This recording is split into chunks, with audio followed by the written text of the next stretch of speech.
In our next matchup, we have the Rams versus the Bears in Chicago, with Chicago winning and covering the number. Caleb Williams looked okay. His best efficient game. Nothing to write home about. He was 17 for 23 for 157 yards and 1 touchdown. The Bears run game finally showed up. This was the coming out party for Swift. Swift before this was god awful. The guy wasn't doing much at all. He looked like he just stole money from the Bears after he left Philadelphia. But he had a great game. 16 carries for 93 yards and 1 touchdown. And Rashawn Johnson, 7 carries for 26 yards and another touchdown. So team total of 28 carries with 131 yards and 2 touchdowns. And Caleb Williams getting a couple rushing yards there. But, they needed this. This was the coming out party for Swift.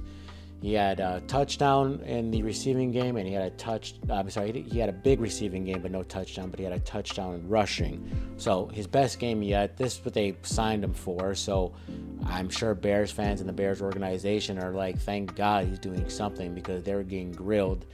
But they also made some offensive line changes. I believe the right guard was changed, and maybe the right tackle. I saw Mike Pryor there.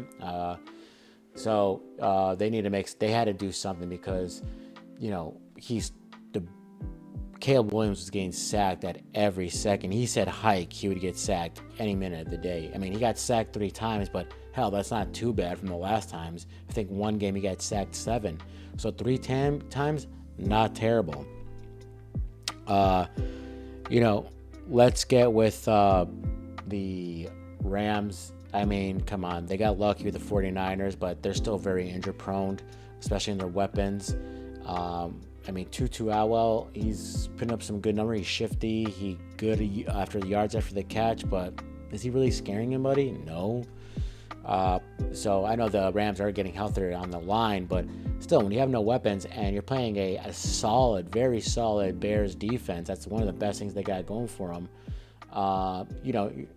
You're going to fall back to earth. A crazy win against the 49ers, but I personally had the Bears to win this game. So let's get the numbers. Stafford, 20 for 29, 224 passing, no touchdowns, 1 pick. So, obviously there's going to be the Kyren Williams, another touchdown for him. I think he has a touchdown in every game he's played, I believe. So good, solid by him. 19 carries, 94 yards, 1 TD. And he also threw in 4 receptions for 10 yards. So, 104 yards for the game. That's not bad. Tutu Atwell led the whole receiving core with yards, with 82 yards. With these guys, I never heard of Jordan Winnington and Demarcus Robinson kicking in the number 2 and number 3. But this was just they kept it solid the whole time. The Rams weren't pitted away. They only lost by 6 points. But his interception and that Stafford threw and his fumble, it was costly. It kept the Bears winning the game. You just can't say much about this game.